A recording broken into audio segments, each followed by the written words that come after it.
Rose est rentrée dans la maison et elle s'est mise à son ouvrage. Une robe qu'elle fabriquait depuis des jours. Toute la journée, elle a cousu. Et quand le soir est tombé, sa robe était prête. Elle l'a enfilée. Regarde, Mané. Allez, viens avec moi ce soir, c'est la fête, viens.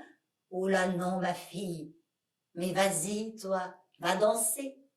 Tiens, regarde, je t'ai préparé une couronne de fleurs. Approche. Merci, Mané.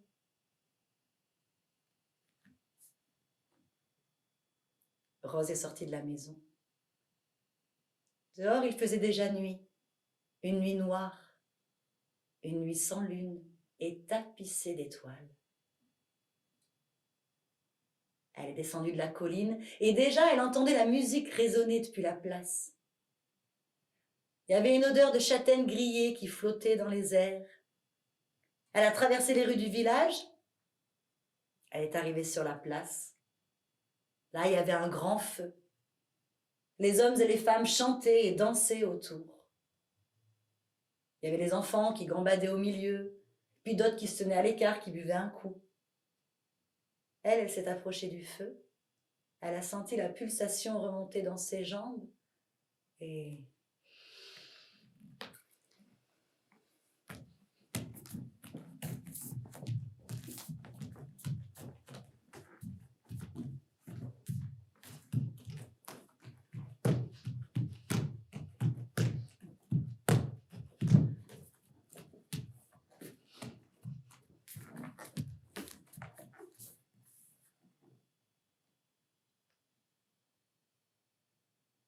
À l'écart du feu, il y avait un gars qui l'observait. C'était le Jaco. On disait que c'était le plus beau gars de la région.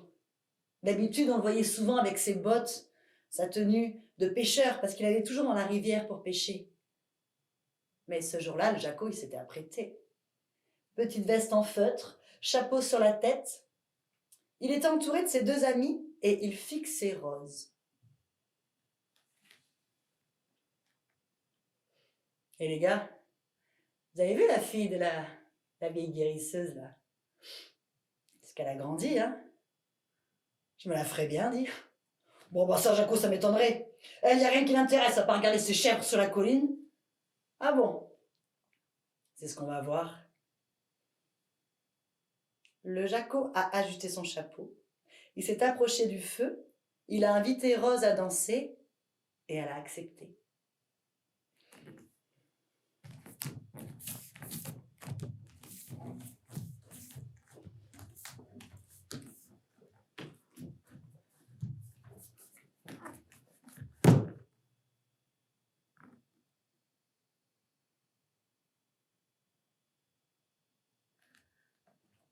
Elle n'avait pas aimé la façon dont il avait glissé la main dans son dos. Rose s'était dégagée de ses bras et elle s'était éloignée. La fête a duré toute la nuit. Toute la nuit, on a dansé, on a chanté, on a bu le vin frais des dernières vendanges et à un moment, Rose a eu une envie pressante. Elle s'est éloignée de la place, elle est allée vers la forêt quand elle a entendu des voix derrière elle. Mais qu'est-ce que vous faites? Vous me suivez? Ben non, Rose. On vient juste voir ce que tu fais. Je vais pisser, foutez-moi la paix. Oh là, mais qu'est-ce qui t'arrive là? T'es bien énervée. Le Jaco s'est approché d'elle, tellement près qu'elle sentait son haleine chargée de vin. Mais alors, qu'est-ce qui t'arrive? Hein? T'es agressive là? Déjà que tu veux pas danser avec moi? Qu'est-ce que tu crois? Je suis pas assez bien pour toi, c'est ça? Des bras ont soulevé Rose, l'ont jetée contre un arbre et l'ont maintenue fermement contre le tronc. Tu fais moi la belle maintenant, hein, Rose? Lâchez-moi! Une main s'est plaquée sur sa bouche. Une autre a soulevé sa robe. Rose a crié. Un cri étouffé sous cette main moite. Elle a cherché du regard quelqu'un. Mais face à elle, il y avait la nuit, noire. Alors elle a fixé un point dans l'obscurité le plus fort qu'elle pouvait. Pendant ce temps-là, la musique lui parvenait depuis la place.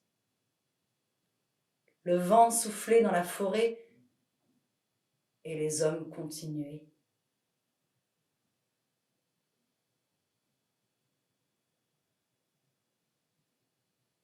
Puis ils ont remonté leurs pantalons et ils sont partis, en riant.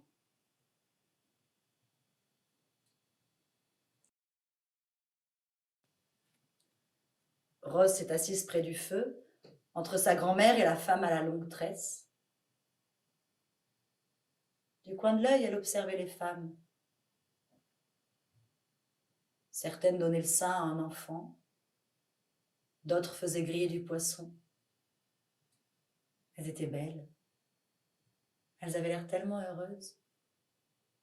Et elle se sentait tellement loin. Une main s'est posée sur sa cuisse.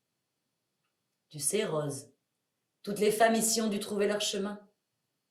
Tu y arriveras, toi aussi. Les femmes sont puissantes. Si tu veux rester un peu ici avec nous, on t'apprendra. Rose n'a rien répondu. Elle a senti une main se glisser dans la sienne et toutes les mains se sont jointes autour du feu. Ça lui a fait comme une chaleur qui est remontée dans sa poitrine. Elle a fermé les yeux et les femmes ont chanté. Ven venguio, arandola ribero, din la clarier de la pairo verde, e ici vivem, e ici chantem, grande rivesa maire nous appart, e ici vivem, e ici chantem, grande rivesa maire nous appart.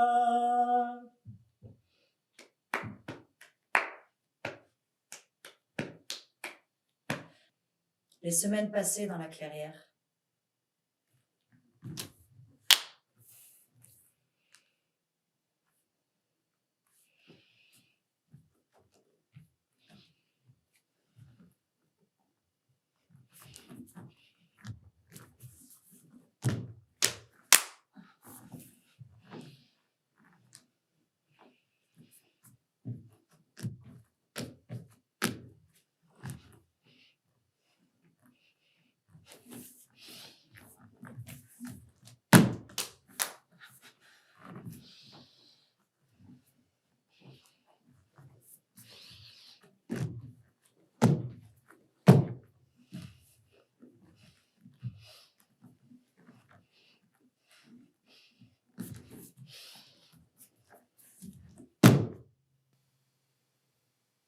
De nouveaux muscles apparaissaient sur la peau de Rose. Son corps se redressait. Elle s'entendait rire avec les enfants. Elle avait attrapé ses premières proies. Et elle allait même marcher seule dans la forêt. Hé, Jaco, je crois que j'ai entendu moi aussi. De quoi?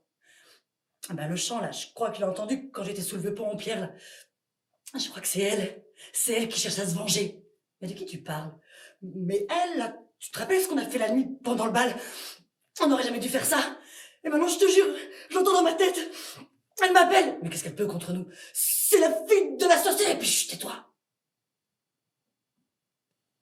À quelques mètres du Jaco, la surface de l'eau s'est troublée et elle a surgi des eaux. Elle flottait dans les airs, entouré d'un halo de fumée blanche. Sur sa peau, les écailles noires brillaient. Viens, viens, Jaco. Le Jaco s'est approché, l'eau lui montait les cuisses jusqu'à la taille, il avait les yeux exorbités, la bouche ouverte. Elle se dressait au-dessus de lui, ses cheveux étaient devenus des tentacules qui l'encerclaient. Gridare vengia, laiga tremola, gridare vengia, che la mait paia, gridare vengia, gridare vengia, gridare vengia. Elle a plongé avec lui dans l'eau.